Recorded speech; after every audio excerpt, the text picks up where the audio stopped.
as twins. I'm 19 and she's 16, but we have the same height, skin tone, and similar voice. She also has a habit of being a copycat, from the way I dress to hobbies, even piercings. I know it's cute if you look at it from the outside, but sometimes it gets annoying.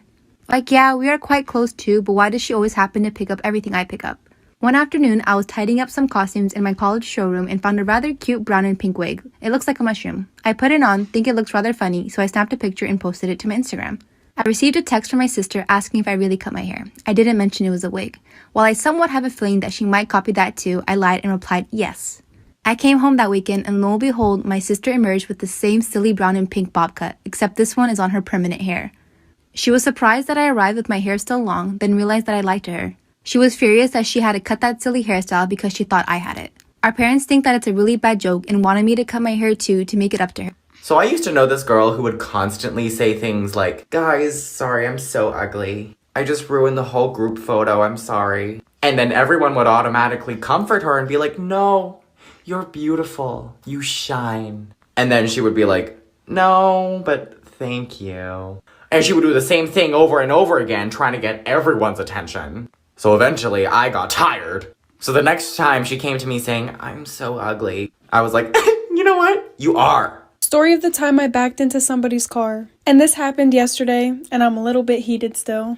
So I was leaving the mall, and I had in the car with me 4 of my friends. I looked behind me and there were no cars, and the mall was closing, and usually when the mall closes, people just drive crazy because they're just trying to get out of there. So I start inching out of the spot, and all of a sudden, somebody starts honking their horn, and that's when I realized that I backed into somebody, very gently, but still nonetheless I did back into them. So I pull into the spot again, and I get out of my car, and right off the bat, the guy comes out of the car and starts screaming in my face. Let me give you an image of what he looked like first. He was probably in his late 50s. He was wearing baggy jeans and a baggy t-shirt. And you could tell by his voice that he was definitely from New York. Oh, and he also had this gigantic Bluetooth earpiece on his ear. So he gets out of his car and he immediately starts screaming at me. He asked me if I had a mental illness or if I'm just blind. Then he proceeded to tell me that I shouldn't have my license and that I'm a danger to be on the road. Which is absolutely ridiculous because he came out of absolutely nowhere, turned the corner real quick while I was backing out, which caused me to hit him. And because of the way he was exploding at me, I figured the best solution to this was to just be really nice to him and to just apologize. So to every single thing he said, I basically agreed with him. I was like, yeah, no, maybe I do have a mental illness. Yeah, maybe I shouldn't be driving on the road. Yeah, maybe I don't deserve my license. Basically repeating him so that he realized what he was saying was really messed up. But this man wouldn't stop. He was on the phone with his wife through his Bluetooth speaker thing on his ear. And I had asked him if I could just give him cash so our insurances wouldn't have to go up because I had a lot of cash on me. But instead of responding directly to me, he would respond to his wife. He was like, "This idiot thinks we're not going to call the cops." Hey guys, today I'm going to tell you how I scammed my rich friend and Adopt Me and how it went completely wrong. So from what I thought, she would scam people every single day for the pets that she had.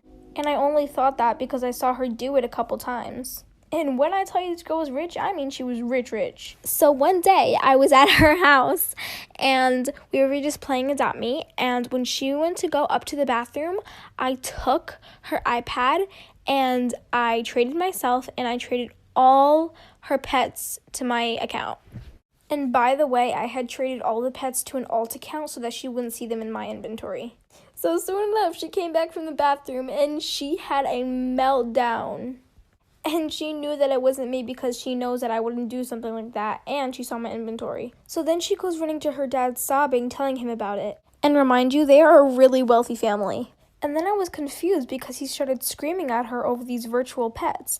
And then he said One time when I was in 8th grade, I got a hickey on my neck because I had daddy issues, and my teacher noticed and sent me to the principal's office. And the principal was like, "I'm calling your mom." And I was like, "I burned my neck with a curling iron on accident." And she was like, "No, you didn't." So on the bus ride home, luckily my best friend and I shared the same bus stop. And I asked her if I could go to her house really quick to burn my neck with her curling iron. And she said yes. So when I walked into the house, my mom was literally ready to... Your home or apartment could flood due to Texas storms. Some government programs can help, but they can't replace your home and belongings. Look, it's just a curling iron burn. And she was like, "Wait, yeah, that's clearly just a curling iron burn." And she got so mad and she called the principal and she demanded that she apologize to me. And the principal had to apologize to me. And to this day, my mom still doesn't know. So y'all remember how PE teachers used to make you run the mile in elementary school? Well boy do I. Story for you. So I was out on the field running my second lap and my stomach started hurting because my mom decided to buy McDonald's for breakfast. So I asked the teacher if I could go to the bathroom and that said no, so I just kept running and prayed to Michael Jackson that it would go away. So I'm on my third lap and I have to fart. And on God I pulled an Essa Barrett. So came